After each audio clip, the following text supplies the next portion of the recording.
the citizens for growth, for managed growth, for hosting and inviting us to present tonight. It's a great honor to have that, to talk to community folks. And one of the great things about all of this library stuff is I got to reconnect with some good old friends I hadn't seen for years, and I got to meet some great new friends, and definitely went to some areas of Winter Park I didn't know were part of Winter Park through this process. So it's been a really enlightening period for me. So tonight the agenda is, and the purpose is just to kind of explain the next steps of where we are and how we're going to move forward. And so we have Randy Knight, the city manager of Winter Park, and Marina Neese, who is the new president of the Board of Trustees for the library. And so they're both going to talk about their processes. It's going to be a short presentation. And then most of the evening is for you all to ask questions. And that's ask me or Randy or Marina. So I hope that we have great citizen participation in all of this. I want to recognize some folks who are decision makers in this process. I did see Commissioner Weldon back here. And then I don't know if there's any other mayor commissioners here. Oh, there's Carolyn just walked in. I should say Commissioner Cooper before home. And then Board of Trustees for the library. Are there any in here? There, and a couple back here. These people are important because they're also in the decision making of what happens at the library. So as the city commission is really into the money, but the programmatic and what goes inside of it, and they have a great determination. So questions and concerns ought to also be addressed to the Board of Trustees. And then you also have the selection committee. I know Randy's on the selection committee. I don't know if there's anybody else here. So today was the day for the people who want to be the architect designers to submit their proposals, and maybe we'll probably talk about that a little bit later. The library was nice enough to pass out this little flyer. Just in case Marina doesn't do it, I'll do it again. But they're going to have some community meetings, 3 in May, to talk about the programmatic. I hope the attendance for that is as good or better than what we have here tonight. I think it's really important that you all get involved and let the library folks know what you're looking for in a new library. I think it's critical. This kind of turnout through the regular process would have been even greater, I think, if we had done that. So with that, I'm going to turn it over to Randy. Randy's going to talk about the city's process. Thank you, Michael. It is a pleasure to be with you this evening.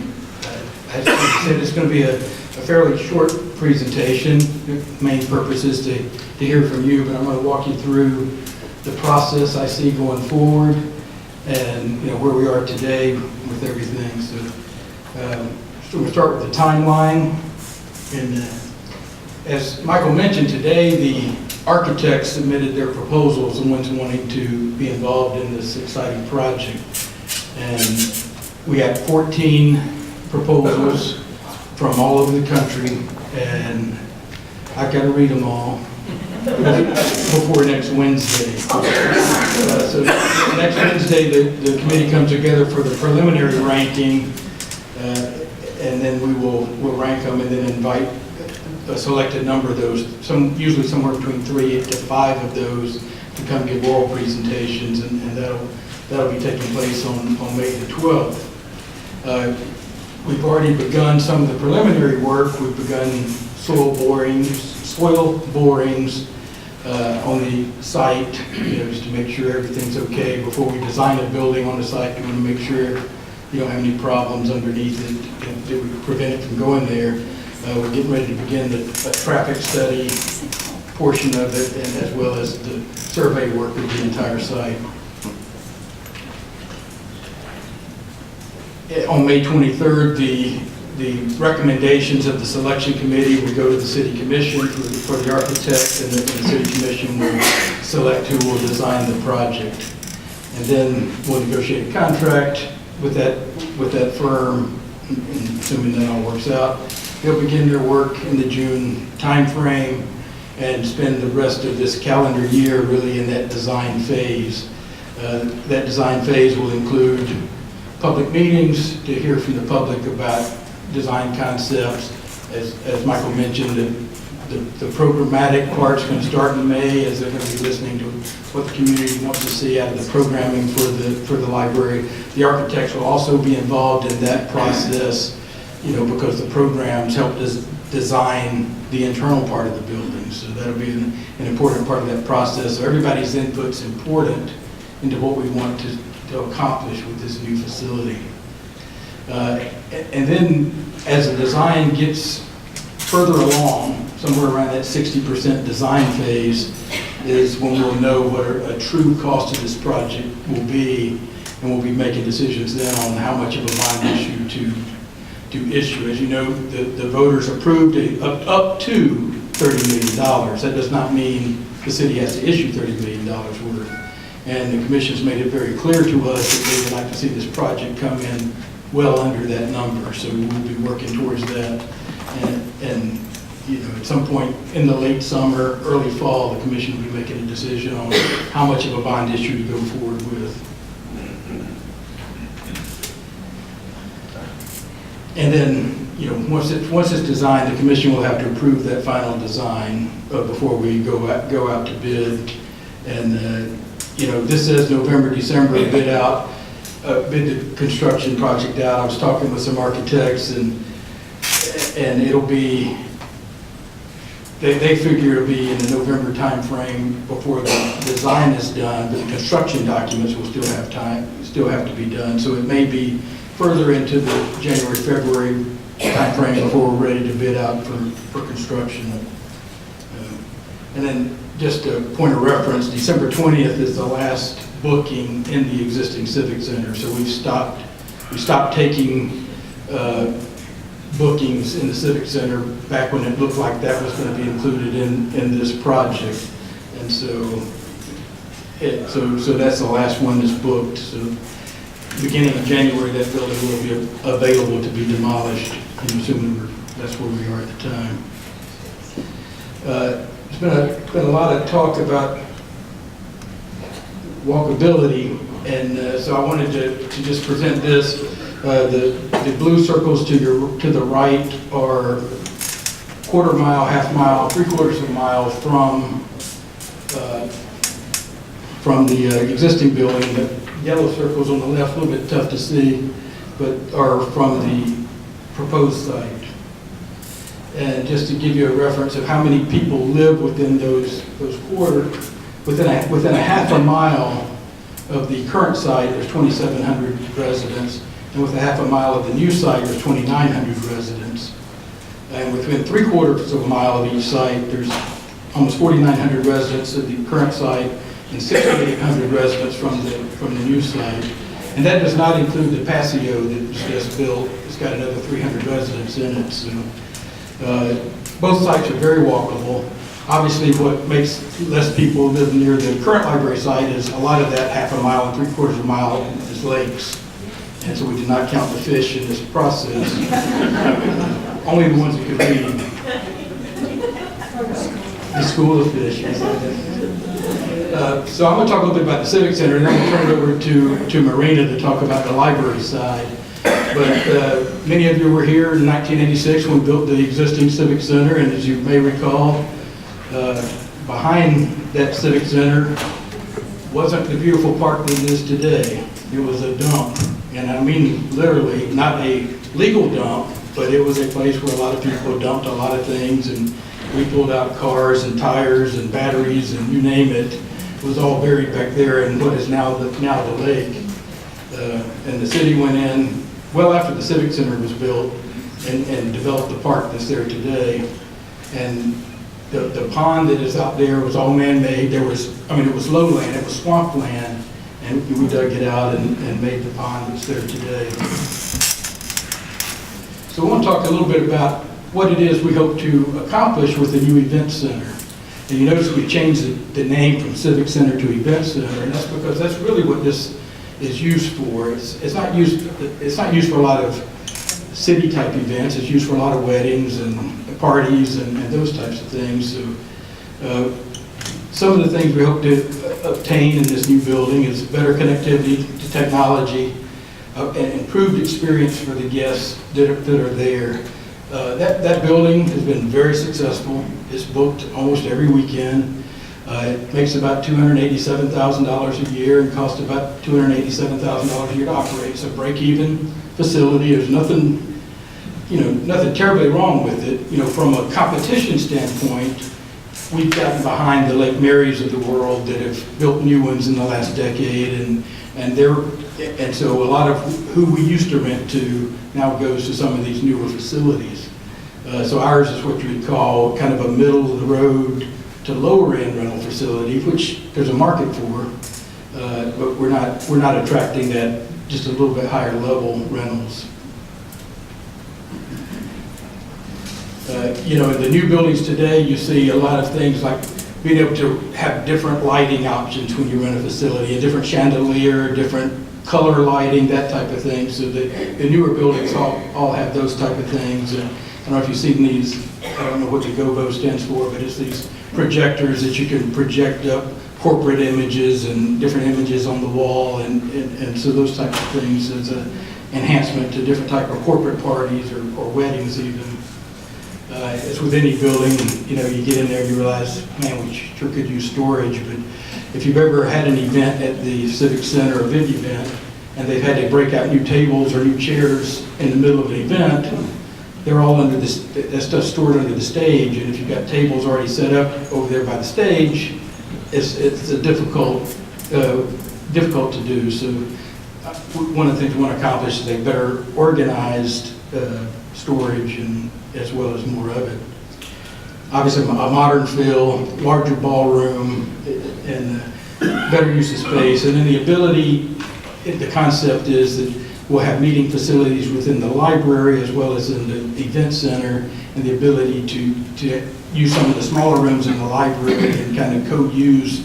The library can use the big ballroom, that type of thing, and be able to jointly use those, which we can't do jointly today in separate buildings. So those synergies are another reason we're looking at this. So with that, I'm going to turn it over to Marina for her to talk about the library component.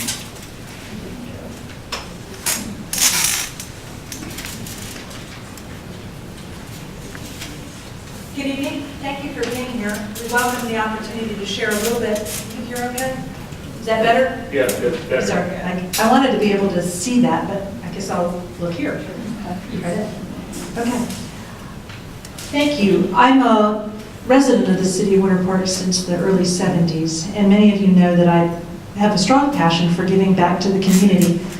When I joined the board of the library a couple of years ago, I had no idea I'd be standing here before you today. And so I know a lot about some of the library, but not as much as I think all of us would like to know together. I wanted to talk a little bit about how we plan to go forward. Michael said that there were two things that were on his mind, representative of perhaps the concerns and questions that are here tonight. And those were the fundraising component of the library and also our programmatic goals. So I wanted to take a minute to review briefly that we've had a lot of work done by a lot of citizens, and I hope that many of you participated in our task force meetings. We had a library task force that was appointed by the commission. They conducted 27 90-minute public task force meetings over an 18-month period before they got to the recommendations. There were 5 community forums, 2 commission workshops, and 4 commission meetings.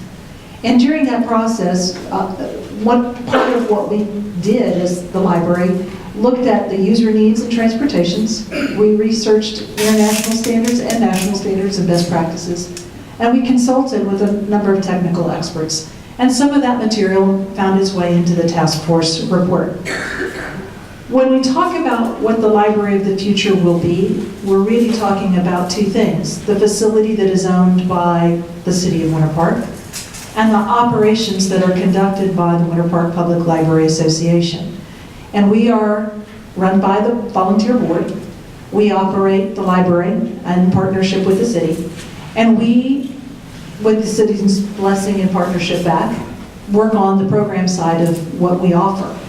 And so for us, from the perspective of the staff and the board, the things that we look at to have in a library and that we imagine in this wonderful facility that we are excited to build include programs that help young people with literacy and reading, a fundamental component of all libraries. We're looking at dedicated computer and technology labs.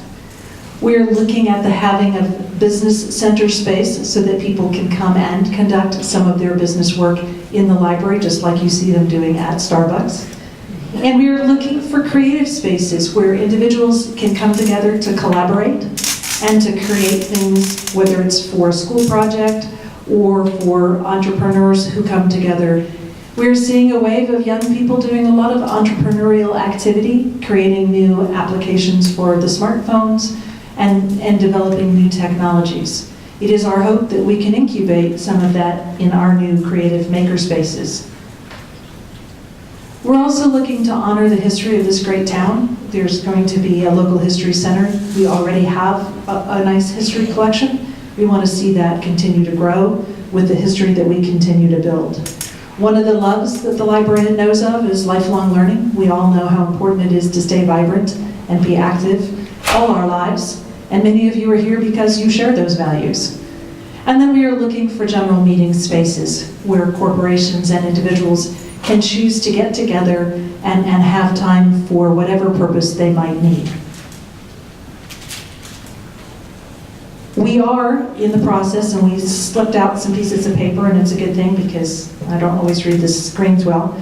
We are hosting 3 sessions in May. We did this deliberately on an effort to get people before the summer comes, and also to kind of, pardon me, beat the city to getting some information for the architects. And our thought was that we would host a session on 3 different kind of time frames. So for those who can come in the evening and evening hours work best, we have a session on Thursday, May 5th. For those who can do better on a Saturday morning, we invite you to stop by on your way to or from the farmer's market. And then we have a Friday, May 13th. 13th is a lucky number for those who disagree. We're going to do noon to 2:30. And those sessions are going to be partly educational and partly operational feedback. So we will talk about what we understand the operations to be and what we understand the programming needs to be. I keep saying a hand. That's not a question. Okay. So I keep. We will have an interactive session. That there will be some exchange of ideas, exchange of information, and lots of feedback for us to collect and go forward. That won't be the only time that there will be public involvement in setting the tone of the new library. There will be some time that the Aspen Institute will take in June and come down for a program that they will get input from our community and from a panel of people that have been recommended to them.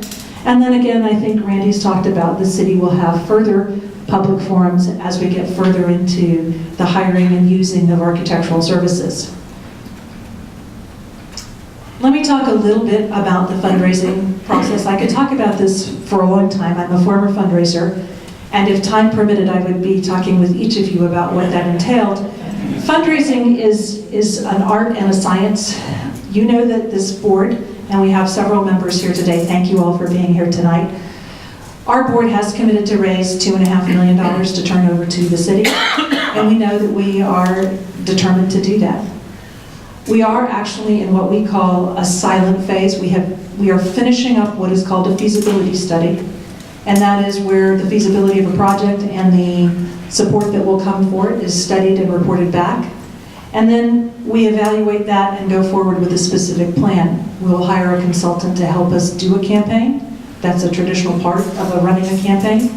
And then we will go out and solicit actual campaign contributions. The truth is there's a silent phase that happens first, and then there's a public phase that happens second. We are in what we call the silent phase. We don't talk about it a lot, but that's because if I was going to go to Michael Poole today and ask him for $1 million for the library, he would want the privacy of some time to think about that, about what terms he might make those gifts upon, how long it would take him to make that payment, and whether you make it in stock or cash or maybe donate some real estate we could sell. Those kinds of considerations go into every gift, and so it is difficult for me to share, and out of respect for our donors, I cannot and will not share who we are talking to, but I will commit to you that we have already begun that dialogue and had some very favorable responses. So I'm very confident that we will meet our $2.5 million goal, and that we will honor our promise to the city and to all of you and to the rest of the citizens of this great town. Once we get past our silent phase, there will be a public phase. We will look for the enormous enthusiasm and commitment of all of your shining faces that are in this room tonight. And I think I just went past the last screen. So with that, I think we're ready to take questions, and I'm not sure if you want to hold this and hand it over or how you want us to go. Okay, great. So, a couple of housekeeping things. There's some water if you get thirsty. So there's some water bottles around the corner over there. We have a microphone set up here. So if you have a question, please come over there so that way people can hear you better. And I failed to mention people said, Mike, I can't believe that you were against, this bond referendum, that you're up here sharing the podium, with the city manager and Marina. And it was my idea. Because I was asked to do this, and it was supposed to be quote about the Save Our Library effort, and I immediately asked the person who asked me, said, I'd really like to invite the library in the city to participate with me. Thankfully, I have two great resident friends now, and Randy's been a longtime friend, Marina and I just met, and they had no hesitation in sharing. So let's be respectful as we ask questions. We have disappointment and we have joy in the room, right? Depending upon where you are. But that doesn't mean we can't share thoughts and conversations in a nice, respectful way. So. A question. As we look at the library of the future, and I'm ready to write my check, let's say, but I want to know how our library is going to compare and exceed what is existing out there. Is it Portland? Is it Austin? Is it Savannah? Is it something from Toronto? Something from Japan? We talk about technology. We talk about civic engagement spaces. So tell me, as you build the vision, so I can understand it, how we are going to exceed expectations and break the mold. It's not mine. We're going to have you come lead the session and tell us what your expectations are, so at least we know what we're setting the standards at. But the truth is, when we go through the community visioning process, we will have a great understanding of the specifics of the program. The architects, and I have not read the RFP, so I don't know this side of the equation, but they were, the pool from which applicants was sought included those who had experience with other libraries. So we are hoping to gain from their knowledge. We are in partnership, we think, with the Aspen Institute, and they are known for bringing some very helpful information to us. The Aspen Institute actually is looking to work with 5 libraries, and we are one of the ones that they have selected. We're waiting for them to make that announcement. But that is a very vital piece of information that you should have, because it does go to the heart of the matter. What does a 21st century library look like? They were funded, I think, by, and I could be wrong, so please bear with me, I think they were funded by Bill and Melinda Gates with the intention of helping them define the best of libraries in the future. So we think we have some strong partnerships. We look for community involvement. We hope that the architects selected do in fact possess the knowledge that they represent, and that we will have an outstanding library that is unique and appropriate to this community. It's not an effort to copy someone else's, it's really what's best for us. Randy? And to add to that, one of the things that we learned going through the process with the task force and talking with other libraries and people from all around the country was flexibility was key. The library of the future is going to be an evolving creature, always has been. But what we have is an inflexible infrastructure currently. The need to be able to move walls and the ability to move technology around, have raised floors so that you can get wires to wherever you need it within the facility is part of what is needed in a new library. And so flexibility was one of the key words all through the process, to be able to adapt to whatever's thrown at us in the future, because we might be able to see 5 years in the future, but technology's changing so fast today that I don't know if I'm supposed to be on Facebook or Twitter or Snapchat or, it's all way beyond me. And I see a lot of people in this room that are my age,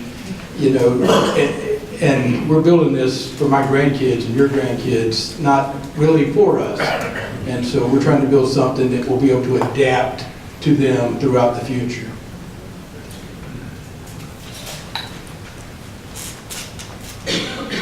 Good evening.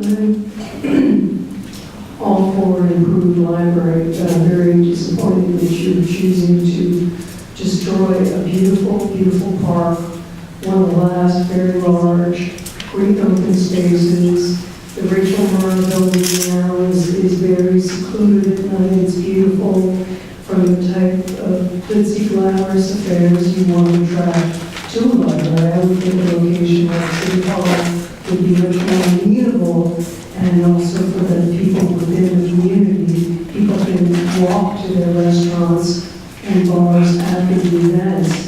That is one of the last good open spaces on the west end here, and I just don't see how a new library, then you're going to want to show it off with lights at night, and it'll ruin everything.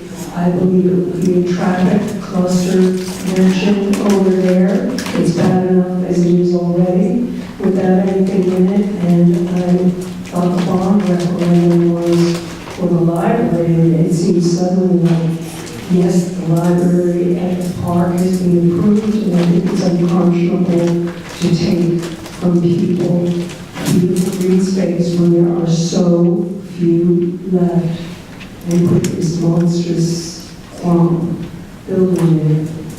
Thank you. Thank you.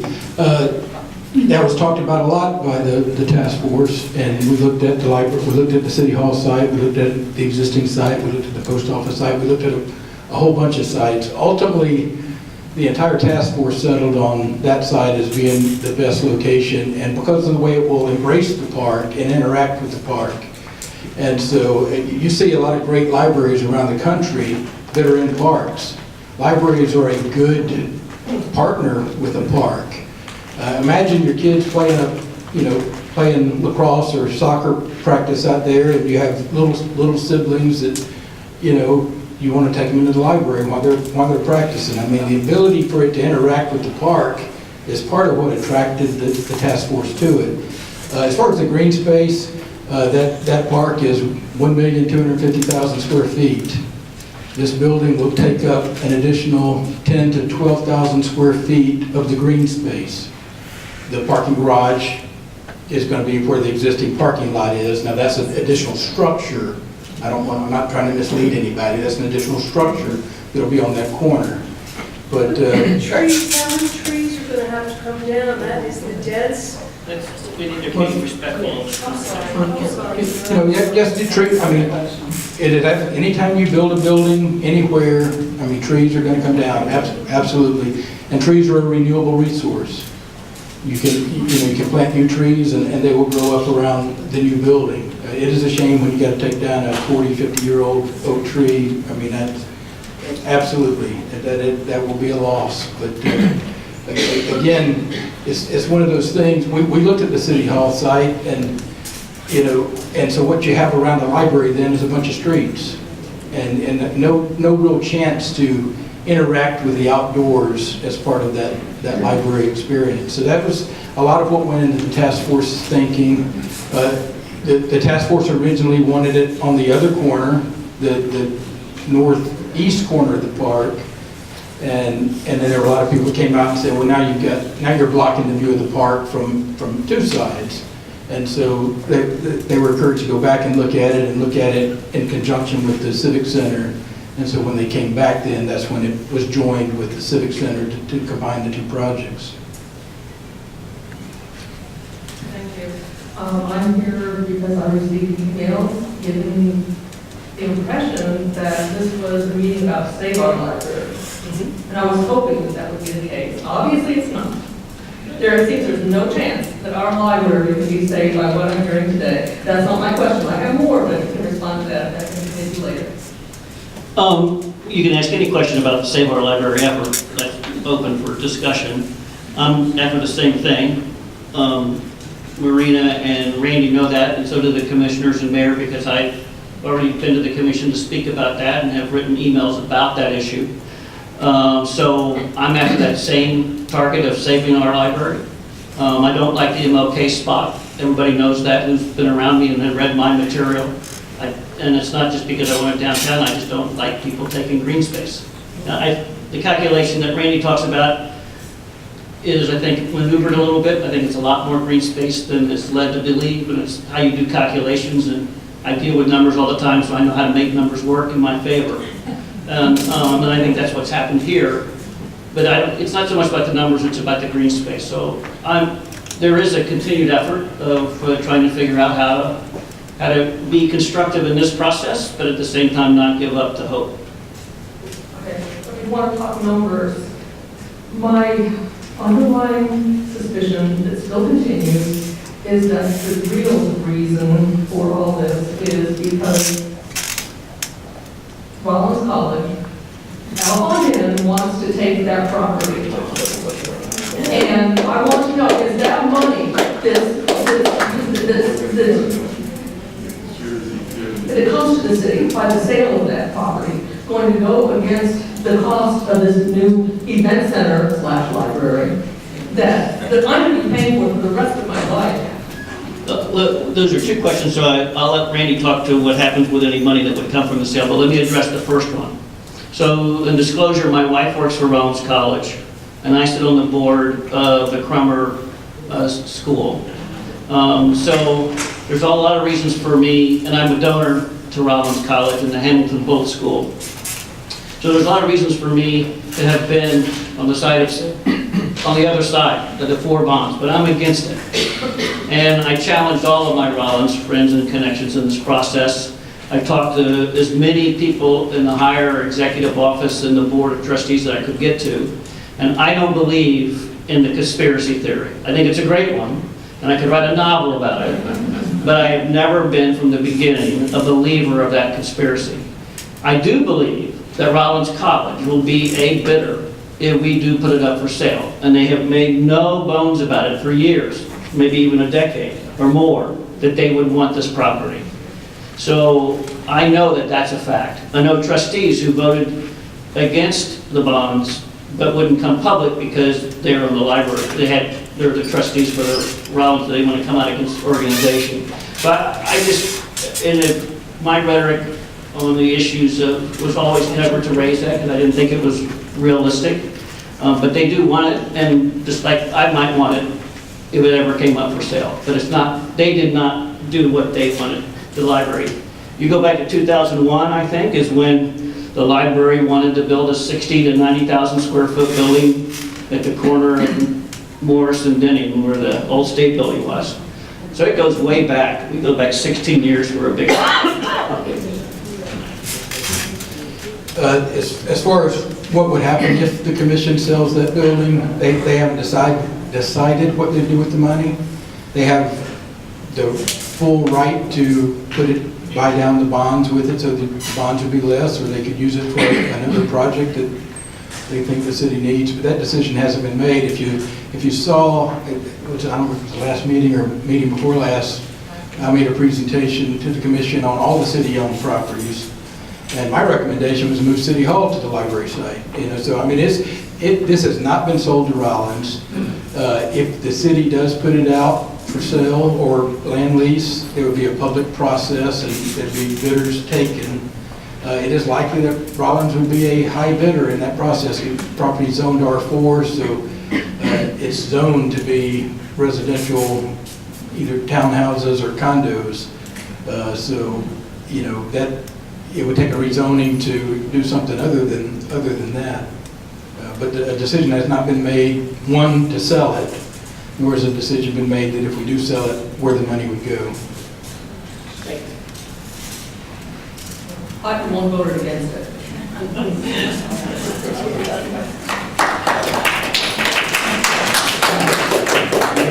Well, I think many of you know that I'm a former mayor of Winter Park, and I still follow activities of the city fairly closely. Most of the time I agree with what the city does. Sometimes I don't. I express my opinion and then move on. This project, however, is a little bit different. The reason it's different is because for some reason, many people think I still have some influence down in City Hall. So they talk to me about the project, and I hear, and I have to say that when people talk to me, I'm not counting the people on the library board, the library staff, members of the task force, but other people. Only one person who will remain nameless, only one person essentially agrees with where the library is going to go. No one else I've talked to agrees to it. Not a single person. Now, there may be some people in this room that do agree with it. I don't know, I haven't talked to them. If there are, can you talk to Joe, please? But the reason I bring this up is because I think this whole process has been moving ahead too fast. And the reason I say that is I'm going to give you 3 examples of projects that I was involved in from the beginning to the end. One was this building, which we get a lot of compliments on. It took 7 years of discussion and paper fiddling before we came up with an acceptable plan that we actually built. I'm sorry, I said 7 years, 10 years, 10 years. The Park Avenue project, which when we first started it, people were very nervous what we were going to do with the jewel of Winter Park. And we talked about it for 10 years. And I think first grade. 10 years we talked about that project. And you may recall that 57% of the voters voted against doing that project. Sorry? 57% of the voters voted against bricking Park Avenue and widening the sidewalks. Yes, yes, but they were later convinced on that. So we came up with some good reasons. We did it without asking the voters the second time. The Sunrail project took 21 years. Now it's in Sunrail. I think the task force did a great job in giving the reasons why we need a new library. Great. But the location of it is a big problem for me and for many other residents. One of the reasons I think it's such a big problem is that the library is an integral part of the central downtown area that makes Winter Park what is Winter Park. Now, you can take the library away, you can show statistics on walkability and all that, that's okay. But once you start taking away, cutting away from the fabric that makes Winter Park what it is, you have a real problem. We talk about other cities, sure, there are lots of other cities that have their libraries away from the center of the town, but they're not Winter Park, you never will.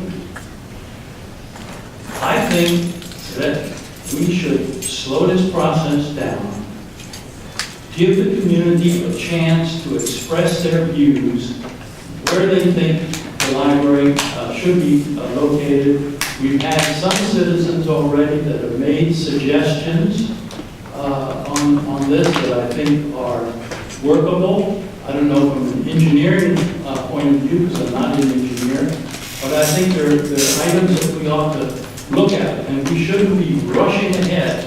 I would rather take time and do it right rather than do it quickly. Thank you.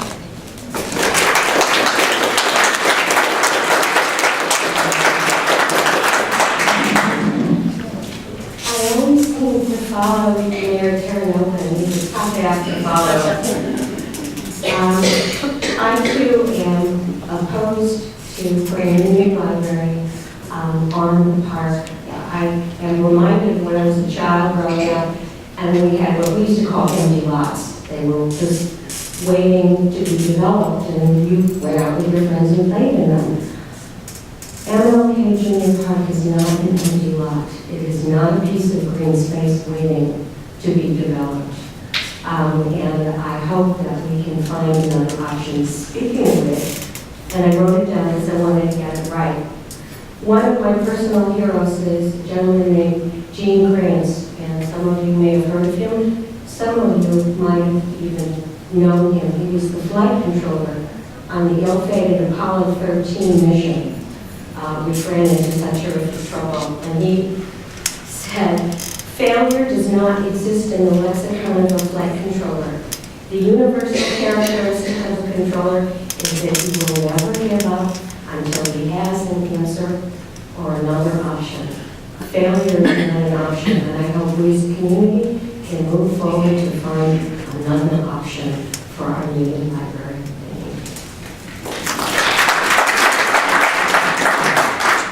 Hello. In the year, no, it wasn't a year, it seemed like a year, that I was running for mayor, which by the way, to this day, remains one of my best experiences in my life. I love doing it, and everything is okay. But people would ask me, what's your position on the library? And I said, I have great confidence in the task force. And I'm not one who believes in the conspiracy theory. And I think this was a lot of hard-working public servants who did a very good job. And I appreciate what they did. That's my first point. Secondly, my husband and I were part of the, whatever, I forgot the term, that we used, the silent, whatever that was. Someone from the library called and said, could someone come and talk to you about the new library? This was about 6 weeks before the vote. And I'm like, well, yeah, I guess so. But should we wait till we know what happens? But this was a consultant from Minneapolis, as I recall. And my husband and I have been big supporters of the library in the past and remain supporters of the library. And basically, she wanted to know how much can we put you down for. Fortunately, she didn't mention $1 million. I'll have to call her. Well, figure was mentioned, but then she took out the schematic, the picture of the project. Both my husband and I said, wait a minute, I never heard of a civic center. I never heard anything about a high-rise parking garage. I mean, who's not in favor of a great first-class library? We're all in favor of that. But that was the first time, and I tried to pay attention, that I became aware of the scope of this project and why we were talking about $30 million. And I think a lot of the pushback that you're getting from the citizenry is because we feel there has not been full disclosure on what was really going on here. And that, I think, was a big mistake. Of course, Park's a nice place for a library, but that's a site-specific consideration to me. There are plenty of libraries in big urban municipal areas that work there too. So I don't particularly care that sometimes libraries are in park. What we're talking about is this park and this location and the effect that a high-rise parking garage is going to have on that site. And I haven't, I argue that it may be a bad deal. Maybe I'm just too cynical. I don't know if there's any chance of opening the discussion back up to get more citizen input on the location, because I feel that, and I have no clue that this is just a hunch, that the vote for a lot of people was based on incomplete information. People didn't really realize the scope of this. I think aesthetically, it would probably look great to have a civic center connected to the library rather than talking out of the building there. But that was never part of the discussion that we heard from many months leading up to this. So I'm hoping that the train hasn't already left the station, and this is just sort of going through the motions here, and nothing will change. But I think we have underlined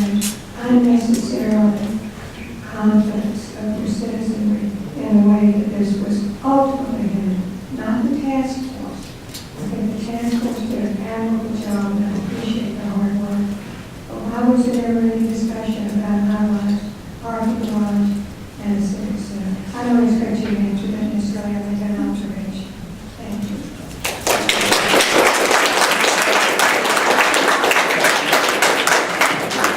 Good evening. Thank you tonight. My name is David Aaron.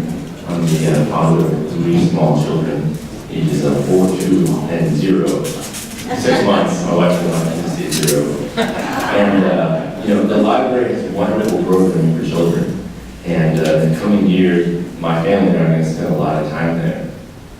And so my question is on walkability. My wife and I grew up as suburban kids being shuttled in the car from activity to activity. And what we love about Winter Park in the city is it's bikeable and it's walkable. Our goal is the quality of our children's childhood is more reminiscent of our parents than ours. You may have heard of the concept of free-range kids.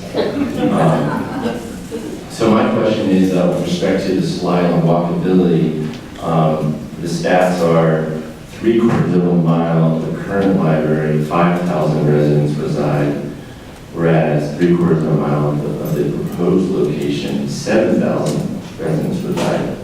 Well, so is just from looking at that one slide, one could presume that this new location is better for 2,000 residents, but we're a town of 28,000 residents. So what I would love to see is a slide with a mile and a half, with 2 miles. 2 miles is a 25-minute walk. My family does a 2-mile walk on a regular basis. I just would love to see that slide. I just think it would be really informative. And me personally, I love the downtown core, Farmers Market, Central Park, and we have our Saturday down. And Farmers Market, Central Park, library. That's what we're looking at. So thank you again for tonight. We are a town divided on this topic, and it's the location.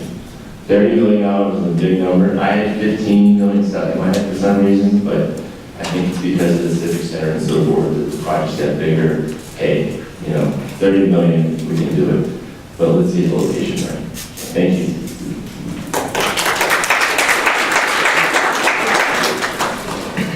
Well, I always have to be different. I have stood up many times in city meetings, and I'm the only one that talks on the other side.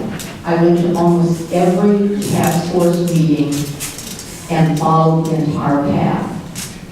This was an incredible group of people who came in with different ideas, different thoughts, and they got the professional information from all different kinds of sources, not from the city, not from themselves, but from different types of professionals.